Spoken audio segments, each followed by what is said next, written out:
Hello, everyone, and welcome to the Very Reasonable Pilots podcast. I'm your host, Charles. Along with me, as always, my co-host, producer, co-pilot, gunner, navigator, orator, and podcasting associate, Jacob Gloth. How you doing today, Jacob? I am swell, Charles, and excited for a new episode of the podcast. We pitch TV shows every single week. New episodes, new storylines, new ideas, all packaged into these exciting little shows, movies, and occasionally short stories, which we come up with. And this week, Charlie, I thought you were going to pop in there, but you didn't.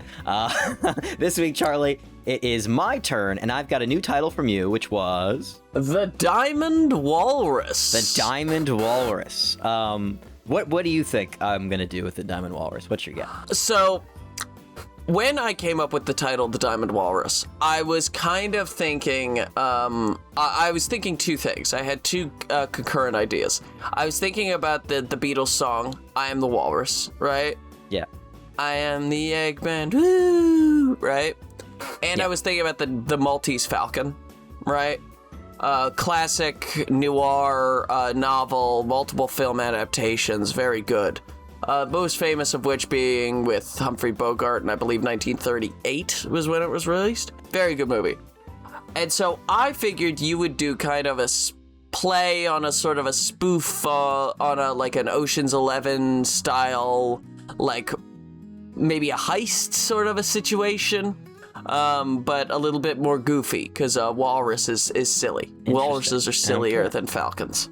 Well, I did none of that because... I am breaking the rules here. I'm doing a short story, and I just completely ignored your title. Oh, no! I just completely ignored your title. So what I actually did is, if you remember, many episodes ago, I pitched a show called The Traveler, which was essentially the premise is this sort of otherworldly being that is in a spacesuit. You never really see their body, but it's sort of implied that they're not human. And they go from destroyed planet to destroyed planet, cataloging the history. And they have this ability that when the traveler touches like certain artifacts, they can like relive the memories of that artifact and like sort of see the civilization. And then the traveler catalogs the civilization and moves on to the next planet. And the traveler's alone except for a pet dog. So just the traveler and this dog traveling the universe, finding all these old stories of destroyed planets. Yeah. So I pitched that show. I remember. And wasn't it, but you pitched that yonks ago.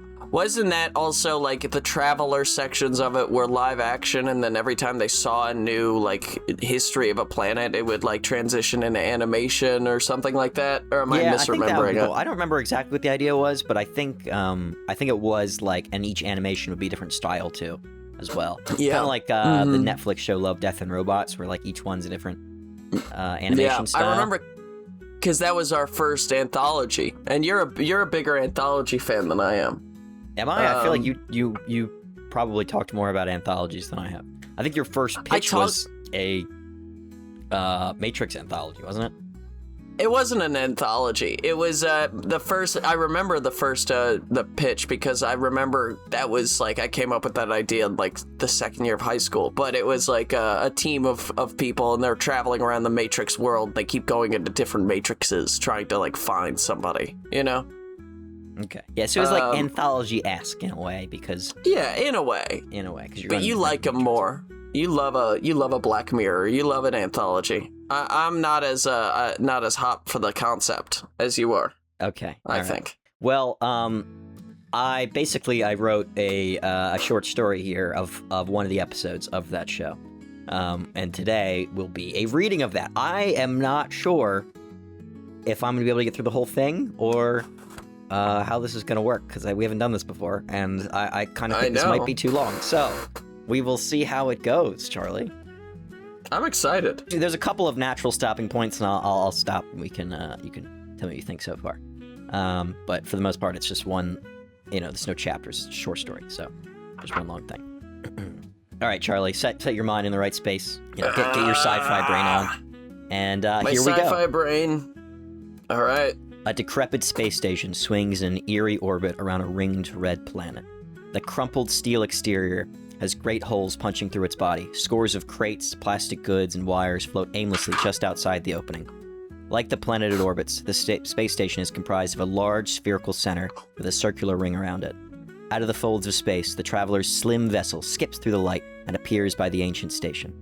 White boosters propel the ship through jammed open hangar blast doors, and the traveler lands in the ring. The large tubular landing bay is full of half-torn-apart ships and empty shipping containers. It looks to have once been a bustling trading hub, rife with galactic commerce, but now it's merely an empty husk full of plastic couplets and pilfered-branded packages. Along one end of the ring, a series of escape pods lay dormant and unused. All remained except for a single open space where one must have floated away.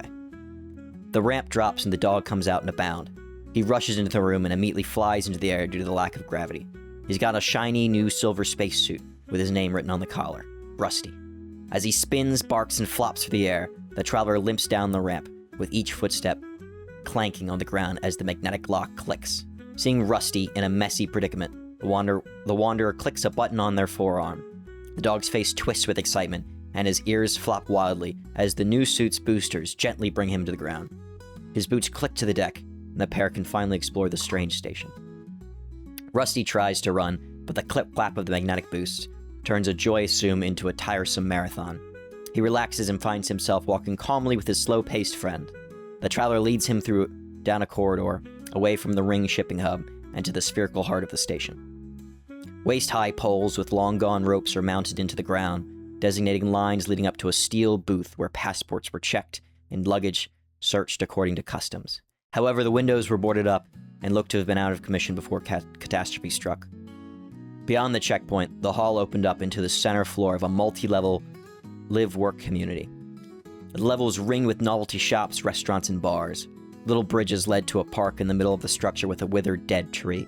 Both above and below it, more floors stretched to the top and the bottom of the sphere, each full of apartments, theaters, and everything else an independent station needs to survive. The sight was extraordinary, a civilizational marvel centered around a single tree. The traveler looked up and down the structure, seeing several great elevators on the sides as the main format of travel. Despite the station's interesting design, the traveler was constantly drawn to the discarded cans that littered the floor. Whatever name and flavor used to mark their sides has long since faded away, but the metal canister remained. They were all over the ground. It was impossible to walk without kicking one. Even more strangely, all the tops had been cut off, and not even the slightest molecular residue of liquid remained.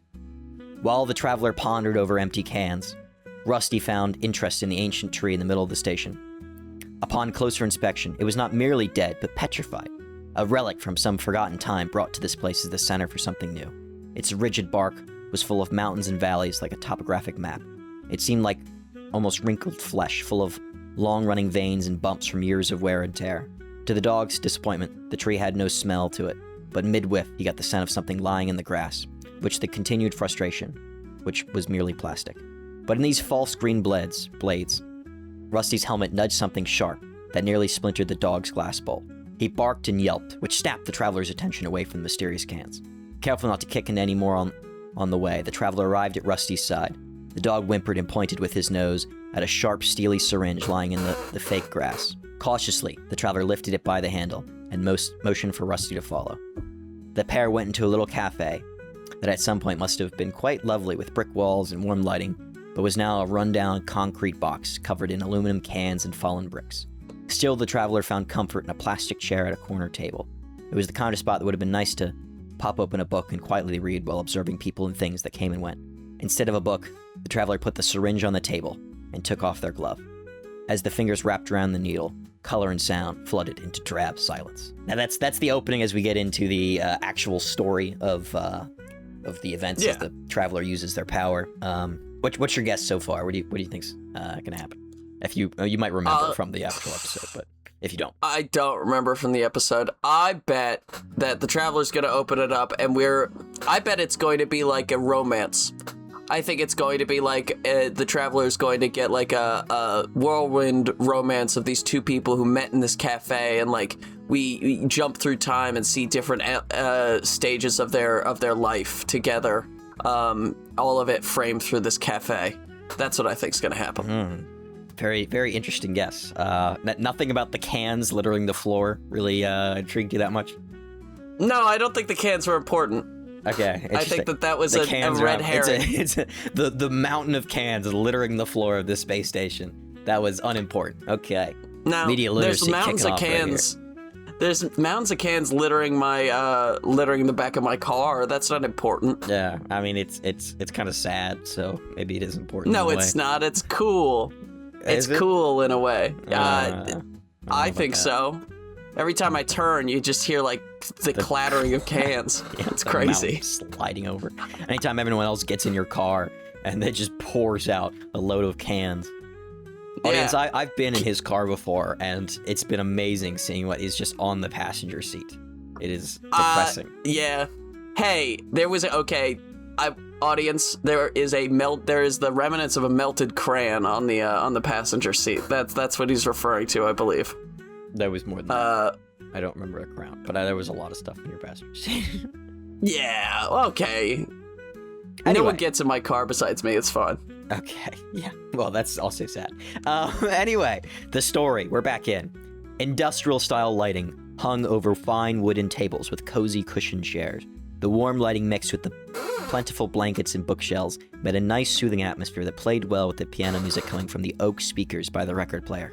A mix of people worked, ate, drank, and laughed throughout the crowd, but not so overly busy that one couldn't walk in and find a secluded spot. In such a quiet corner, a woman, neither young nor middle-aged, fiddled with a black medical kit bag. She had a tired face with long stress lines befitting of a much older person. She'd just come from work at the hospital, but didn't look it due to her change of clothes. Her doctor's coat and scrubs were stuffed in a blue drawstring knapsack slung over her chair. She had a miserable look on her face, the kind that often mars those who work long, grueling hours for only a paltry reward. She stared deep into her dark liquid without really looking. Her eyes were unfocused, feeling the lingering steam come off the surface. Quite suddenly, she was ripped from her trance by the sudden clop of steps and a familiar voice. Another woman of similar age, but with a lighter life that hadn't bore into her youth, sat down with a cheery smile. Her friend's presence brought a false warmth to the doctor's face, probing her to share in her friend's joy. The doctor smiled and nodded as her friend, a saleswoman, talked about a new project she was working on, some new beverage campaign that would reignite the station's spirit. The doctor pretended to care, but was lost as soon as the corporate jargon kicked in. All she could really think about was how her friend had lectured her for 15 minutes without stopping to ask how she was doing. Of course she'd lie and say she was doing well, but it didn't hurt to ask. Despite the doctor's desires, her friend concluded their talk and ran off to another friend to start the process all over again. On the table, she left the drink. It was a small aluminum can with a red and white stripe wraparound and big bubble letters that said Sangu. The back clarified that the name was short for sanguine because it was fuel you with positivity. She couldn't help but laugh and smile at the thought. She certainly could use some positivity, but as a doctor, she couldn't dream of drinking whatever bile mix her friend was slinging. The can crunched in the trash as she walked out the door. The next time she saw Sangu was on launch day. Her friend obligated her to come and help fill the crowd, and as she didn't have many other friends, the doctor came. She hid in the back by the tree. The stage was set up by the main station entrance, probably to attract the attention of any travelers coming through. Not that many were. Trading was consistent, but nothing like that of any of the other major stations along the nebula. It wasn't that the station was smaller or less equipped, just that the people were known for getting things done in their own time. If you want the job done right, this was the place to be, but if you want it done quickly, well, you were in the wrong system. The thought never really bothered the doctor. Trade didn't really affect her field too heavily, and the cautious nature of the dock workers led to fewer injuries, which was always a good thing. Sangu, however, hoped to change that. With a vivid red and white stage and a dazzling can, the spokesman delivered a new dawn for the station. Tomorrow would bring prosperity and wealth, of the likes the docks had never seen. The doctor rolled her eyes and stuck her hand deep in her white coat. When the sample boy came around, she shook her head, causing the older fellow in suspenders next to her to rejoice, as he got two. Hospital lights flicker as a steel cart creaks down the corridor. The doctor looks down worriedly at her punctured patient as he pushes past the surgery door. He was the third one this week, and today was Monday. The nurse came around and helped administer the gas before they started cutting. The whole process was fairly streamlined now. During the first few weeks of the shipping boom, the hospital struggled to keep up, but now they were a well-oiled machine. Fortunately for the man on the table, this machine would put him back together, rather than the one that ripped his arm off at the docks. It was a severe example of one of the many costs of the boom. The once relatively quiet station now constantly bustling with life. Travelers, truckers, and tradesmen were always coming through in an unceasing flow of commerce. With them came the money, but also the need to adapt. The injuries came with the new workload, and the doctor didn't mind the extra work. She hired a dozen nurses and 4 associates to help keep up. She was actually working less than before the boom as she tossed her rubber gloves. One of the nurses offered her a Sangu. She shook her head, and the nurses went ahead and drank it. Everyone drank Sangu these days. The doctor was an outlier. She still preferred the bold taste of coffee to the sugary energy drink. For her, the dark, warm liquid was more than a beverage. It was a hobby. She enjoyed waking up early and grinding the beans for her morning cup. It was a sort of methodical, almost meditative process for her. After work, she went down to the old brick cafe. The barista smiled at her and turned to start a pot. Sometimes she felt bad about it. Other times it made her feel special. She was the only reason they still had a coffee machine. They usually started the pot just before she came in, but she was early today. As she patiently waited for her cup, the barista told her about the new Sangu on tap system they just put in. It was a silver beer tap with a big red Sangu button logo on top. Apparently this stuff tasted better from a pipe than a can, but the doctor couldn't imagine it mattered too much one way or the other. She grabbed her mug and found a seat by the window. To her disappointment, her normal spot in the corner was occupied, but she was happy enough by the glass. It was slightly less comfortable without a back to her chair, but she had a nice view of the tree and the evening crowd. Most were gathered around a news broadcast by the elevators. It was hard to make out the words from the distance, but the group's distress yells and pouts made it clear that what they were watching. Tensions were rising across the galaxy. They had been for a long time. It was all so far away, and no one thought things would get violent. Any thoughts of war felt so far from reality. Now, Charlie, do you still think it's gonna be a romantic go through? Yeah, I think this is all just a red herring. I think she's gonna fall in love with the barista.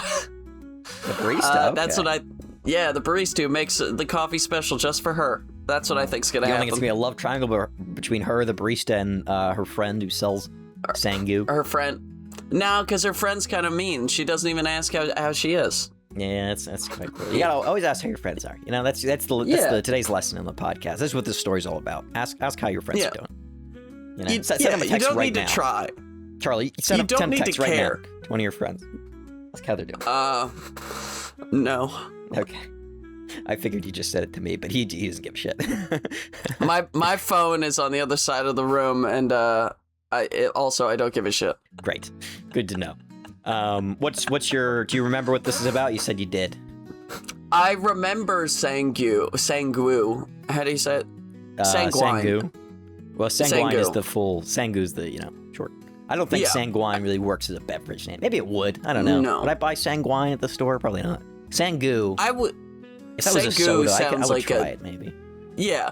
Sanguine sounds more like a health beverage, Yeah, like a it sounds like it's kombucha. got probiotics or prebiotics or whatever biotics drinks have in them. A biotic probably has like chia seeds and whatever, quinoa, something fancy. Yeah. Fancy and not very tasty. I could see it. People Sangu, that's a soda name right there. That's a soda or like one of those like super sugary orange juices. Mm-hmm. Oh, like a Sunny D. Yeah. Oh, yeah. Something that you probably should add water to before you drink it, but you're like, fuck it, who cares? Yeah, it might even say that on the bottle, like... Yeah, I'm pretty sure Sunny D does say add water before drinking, but I never added water. I don't know a single person who did. There's a lot of those things where it does say add, like you're supposed to dilute it, but, Well, we're Americans. We don't know how to dilute. We don't even know how to spell that word. We don't even know where Duluth is. Where is that? Minnesota? Yeah. Iowa? I met someone from Duluth. I think it's Minnesota. I think. Is it? I don't know. One of those states. One of those flyover states, Duluth, It's one of those states that nobody gives a shit about, like Colorado. I don't even think you fly over Minnesota? Is it a flyover state? Yeah. It's in the middle of the country. It's flyover. Yeah, you'd probably fly over at some point in your life. Yeah. You're on to, I don't know, Vancouver. Yeah. Hey, I've never actually been to Vancouver. Been to Toronto. I've been to Toronto. I didn't fly there, but if I had, I would have flown over Michigan. Minnesota. We were talking about Minnesota, not Michigan. It's too many M states, frankly. Flew over Maine. That's what we were talking about, Maine. Yeah, Maryland. We were talking about Maryland. Mississippi. Massachusetts. Massive two shits. Have we said all the M states? Is there another one? Maine, Maryland, Minnesota, Michigan, Massachusetts. North Dakota. North Dakota. If you ignore New, we have Mexico. Okay. Yeah. This is a good digression in the podcast. Anyway, so we cut forward. The doctor was holed up in her apartment with a 12 gauge and a carton of milk. She loaded 2 thick metal slugs into the double barrel and flicked it close. The dim apartment was blue in the shade. The couch was against the door and the blinds were shut tight. The doctor was sitting on a bar stool behind the kitchen counter with her gun on the table facing the door. It had been quiet the last few hours, the first time since everything fell apart. Just as she relaxed in her chair and reached for her coffee mug, a shuffling scuffed the door. A jacket or something raked past it. Now its wearer was trying the knob. They rattled it a few times and then stopped. The long silence that followed made it feel like they were gone, but the doctor kept her aim trained on the door. Suddenly, the hinges ripped off with a single shove, and 2 came in with a bound. At first glance, they'd be mistaken for some feral animal, but upon closer inspection, their torn clothes and foaming mouths were those of a human. The first slug ripped through the front man in a blue t-shirt. The doctor had seen him before. He asked her out once at the coffee shop, but she had to let him down. She didn't have time to date back then. The second slug missed the other, a woman in a pantsuit with shattered yellow glasses. She snarled and screamed about the blood. She needed the blood. The businesswoman jumped on the doctor before she had a chance to reload. The gun clattered across the floor, and the pair fell back onto the kitchen floor. The salesman clawed violently at the doctor and bit into her arm. The doctor screamed as the woman sucked on her blood. She flailed her arm, searching for something, anything that might save her. Her hand found the mug, and she smashed it against the bloodsucker's head. The glass shattered, and the shards embedded into the saleswoman's face. She fell off the doctor and howled in pain. The doctor didn't wait a second. She picked up the gun, popped in a shell, and blew the woman's head off. Red painted the door, a dripping color, and the room was filled with fresh, soon-to-be rancid aroma. The doctor panted feverishly, leaning on the counter with shaking legs. She collapsed onto the floor, the shotgun still in her lap. She hugged the weapon for a while, both in a thankful plea and devastation for what she'd just done. She'd never killed someone before. Now, she'd done it twice.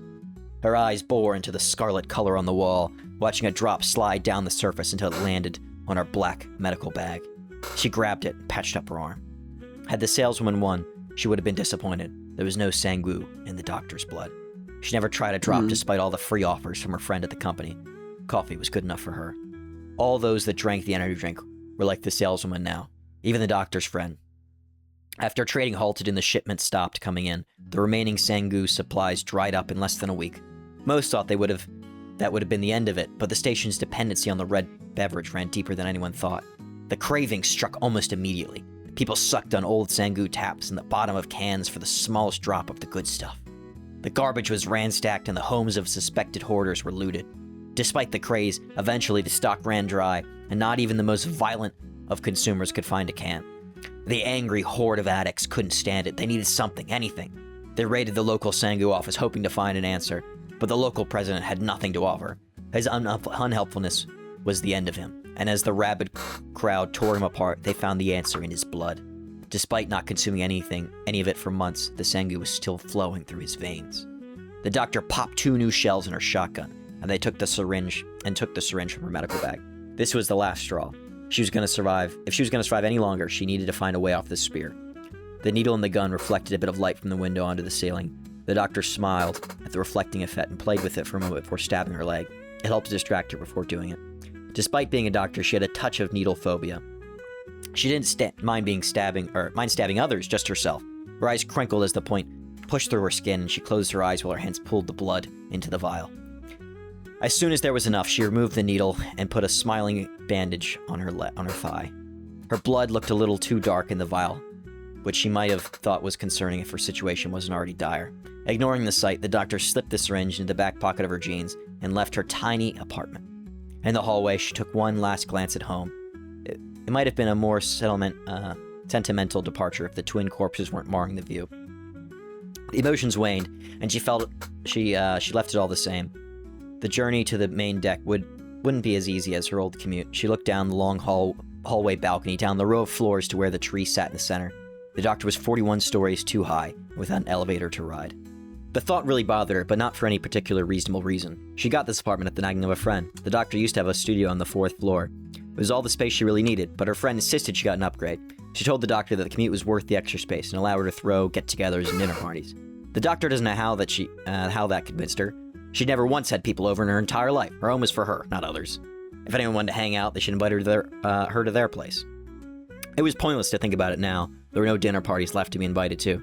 Regardless, she made up her mind to blow her friend's brains out if she was one of the bloodsuckers on the path. It served her right for unknowingly making this whole ordeal so much harder than it had to be. With the image of her friend's brain splattered on the pavement in her head, the doctor arrived at the steps. 41 flights weren't too bad going downhill, but 41 floors of Sangu freaks was less than desirable. She started the descent slowly, cautiously checking each corner, but as time went on, fatigue increased the shotgun's weight. Her shoulders slumped and the gun sagged. It wasn't a problem until she reached the 11th floor. If the gun was up, she might have reacted in time. The heavy metal piece clunked down the remaining steps while the doctor wrestled with a thin man in a white tank top. If he'd eaten his veggies and gone to the gym every once in a while, he would have ripped her throat and had all the blood he wanted. Unfortunately, he spent his days eating iron-poor foods without enough fat to sustain a child. The doctor clocked him in the face and broke his arm like she was resetting the bone. It was a clean snap and would grow back nicely. Unfortunately, the hole in his chest wouldn't. When she shattered his bone, he'd rolled under the railing and landed on a sharp pole jutting up 2 stories below. She grimaced and looked away before the crunch and the scream. The doctor only had a moment to process the grisly fate before a high-pitched scream echoed off the concrete walls.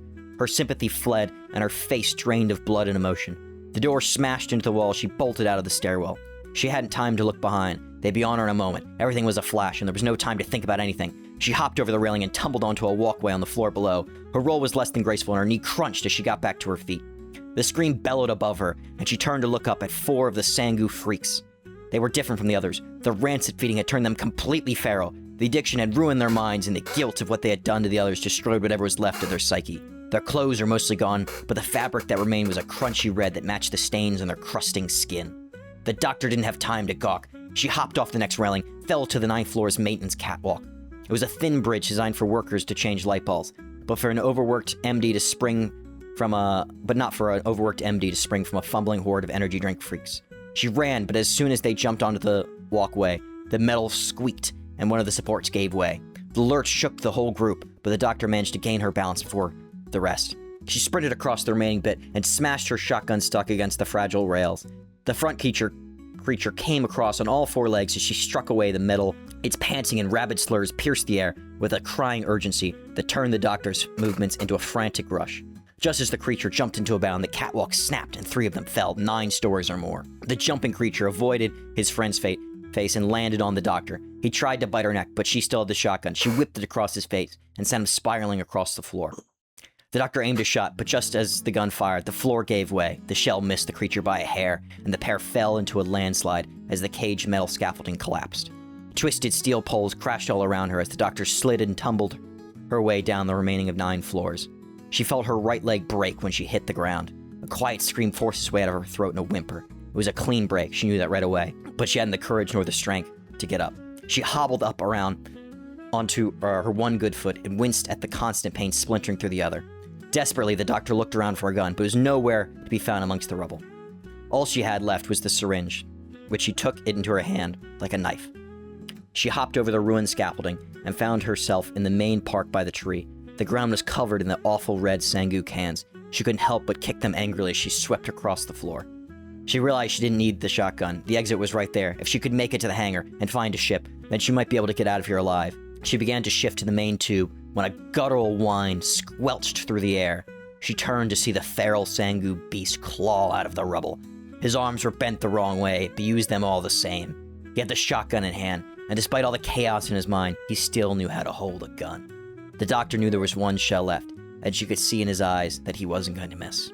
She slowly raised the needle and held it plainly so that he could see her blood flowing through the vial. His eyes trailed it back and forth like a hypnotist's pocket watch. Just as he lowered the shotgun, she threw it at the tree. In a panic, he dropped the shotgun and jumped backward for the syringe. His leap was dramatic and incredibly athletic. He safely caught the delicate vial with one-handed falling catch worthy of professional sports.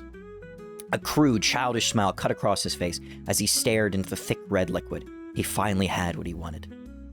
The shell ripped through his skull, eviscerating his head into a million shredded pieces. The tendrils were spread out like pulled pork across the grass. The doctor sighed as she wiped off some of the blood from her face. She popped open the chamber, put in 2 new shells, before plopping it shut and using it as a makeshift cane. The syringe sat empty on the dead man's chest. His hands must have unwillingly jettisoned her blood when the shell blew through his head. The spray was mixed with the blood behind him, indistinguishable from his own. In the distance, the doctor hobbled down the corridor, the shotgun clunking with each step. The traveler sets down the syringe and pulled the glove back onto their hand. They recorded all what happened in the crumpled leather book with a soft, thin, pen-like utensil that seemed to burn the words into the pages. Afterward, Rusty and the traveler returned to the ship. Just before climbing up the slick ramp, the traveler turned and glanced over at the string of escape pods. A moment of wondering and thought lapsed sluggishly through the intermediate waters, and then washed away with a shake of the head and thudding steps. End of story. Lovely, Jacob. I liked it. I enjoyed that quite a bit. That was one part of the traveler's story. If you go back and listen to the episode, you can hear some of the other ones. But that's the one I expanded and wrote out. I don't think it's actually that similar to the original. I don't think I had the whole doctor story. I think I just made it like a general story about the station in the original pitch. But yeah. Yeah, about Sangu.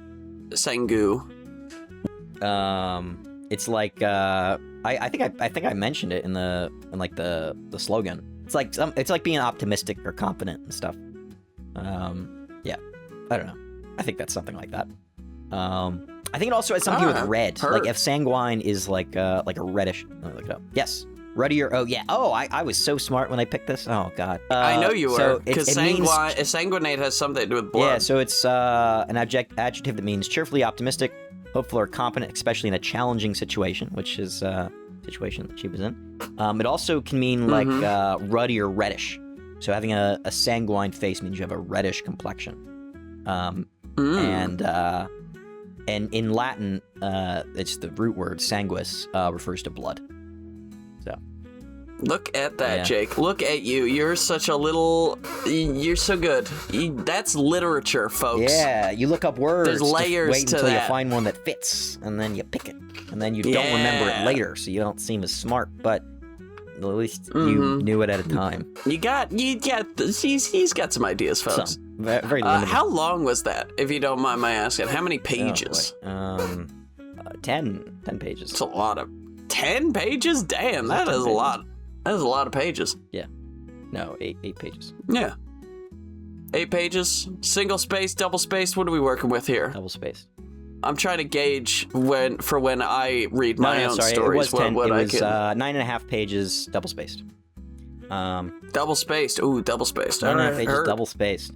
Yeah, it actually worked out better than I thought. I was afraid it would go too long, but it was about the right length. About halfway through there, I was getting worried it was going to be too short, but the last section of it is quite long, and also, man, it is tough reading for that long. Jesus, you could probably tell, but my voice was starting to give way, starting to flip up on all the words. You get the little mush mouthy when you read for that long. Yeah, maybe when we do this in the future, we gotta like switch off reading because that was brutal. I was gonna say if there was dialogue, I'd be happy to take it, but there wasn't I really knew there very was no much dialogue in it at all. It's just all paragraph after paragraph. Yeah, I have a few stories like that where there is no dialogue whatsoever, and I'm like thinking about, well, would I want to read it? And then I'm like, would I want to read it? I have some in the bank like that, are all dialogues. That might be fun. Oh, that's more of a play. You know what? We should do a play. We should do Phoenix Excrementi. We should write it and perform it. It'd be great. You can write it, and I'll do voices, but you gotta. No, I mean we have to perform it IRL. We have to like rent out a Charlie, stage. We might be able to amateur voice act because we have a podcast, but I will not amateur act because I definitely can't do that. You we can amateur at some act. Points. Maybe you can, but I definitely can't. I did. All right. Well, I liked your story quite a bit. And it's called The Traveler. The Traveler is the name of the show overall, which is probably what I'll name the episode. But what I named the individual short story was Irmin Sul, which is the name of a petrified tree that used to exist in Germany, destroyed by Charlemagne. It was like this petrified tree that had to do with like not the Norse gods, but like the Germanic gods, but they like kind of were named the same thing, like Woden. Close basically enough. Odin, you know, it's the same thing. But that's the name of the petrified tree that was like their holy site, that was destroyed by Charlemagne. Just like there's a petrified tree at the center here. Yeah, look at that. the things so I going don't know together, if I pronounced working. that right. So it might not be Irminsul, it might be something else, but it's Irminsul. Irminsul sounds the coolest of the pronunciations that I could come up with. So. Irminsul works for me. Yeah, so when you release this as a book, as a collection of short stories, the title of this short story will be Irminsul, and the title of the book will be The Traveler. Yeah. Yeah, exactly. And I expect some sort of a mention. I don't expect any money, but some mention in the book. That's like, and thank you to Charlie for putting in the minimum amount of work in our podcast. Dedications to your boy, Charles Lung. And absolutely no fucking thanks to Charles Lung for doing nothing at the front. That, you know what? There should Honestly, be anti-dedications in books. Like, and fuck you to this person. There should be. Picked on me in high school. I would love that. Would be hilarious. People were just bullying. That would be the best. People just bringing up people in their past that they hate, you know? Writers just bullying people, as they should, as we should. Writers should start bullying more. We're good at it. We're clever. There's a soccer player. His name is Zlatan Ibrahimovic, and he did this like. He has this quote that's like, "I'd rather be hated than loved," because when someone says that they love you, you don't really know, but when they hate you, you know they hate you. Yeah. If somebody says they hate you, you know they hate you. Zlatan's got a point there. He does. Nobody ever says, I hate you just cause. Yeah, they mean it. They really have to mean it. Unless they're joking in the moment. Like, oh, I hate you. If somebody says, I fucking hate you, they hate you. If somebody says they love you. You know, that goes in and out. But the hate lasts forever, Charlie. Never lets you down. It does. Nope. Just like Good the old podcast. Thank you, everyone, for listening to the Veryreasonable Pilots podcast. I've been your co-host, as always, stealing the outro because it was a good moment. And Charlie's going to finish the rest. It was. Thank you all for listening. I've been your host, Charles Long. With you has always been my co-host, producer, co-pilot, guide, navigator, orator, and podcasting associate, Jacob Gloth. If you like what you heard here and you want to hear more, please give us a like, a follow, subscribe, tell your friends, tell your family, tell your dog, tell your cat. And remember, we will be here next week with a brand new television series for you to imagine and enjoy. And the title of that series will be, Jacob, what's the title? I already gave it to you and I don't remember. What was it?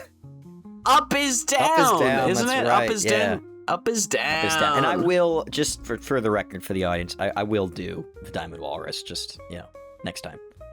Unless I do another short story, just to fuck with Charlie. That would hurt me emotionally. I've got an idea for Up is Down. Okay. Avalanche. That's the only word. That's all I'm gonna say. That's the only hint. Avalanche. I don't know. Maybe. I expect something. Right. Here's what I think should happen. I don't think it's going. Well, actually, maybe I shouldn't say that because you're gonna purposely not do what I say. So I'm gonna say nothing. Yeah. Nothing. Say nothing.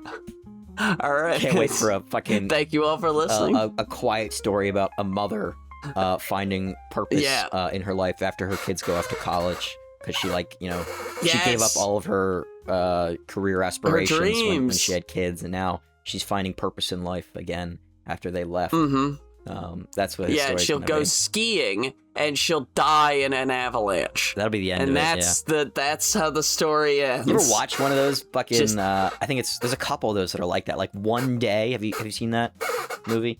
Yeah. There's a few movies like that where it's just one day of a person's life and then it just ends with them dying horribly. Well, the movie's called One Day. It's like a romantic this? movie. And then she just gets hit by a bus. I think she gets hit. Did he get hit by the bus? Somebody gets hit by a bus at the end of that. It's like tragic. That's lame. And then, what's the other one? Like there's one Robert Pattinson where just 9/11 is the end of the movie. Yeah, it's 9/11 at the end. That is a great one. I was about to bring that one up.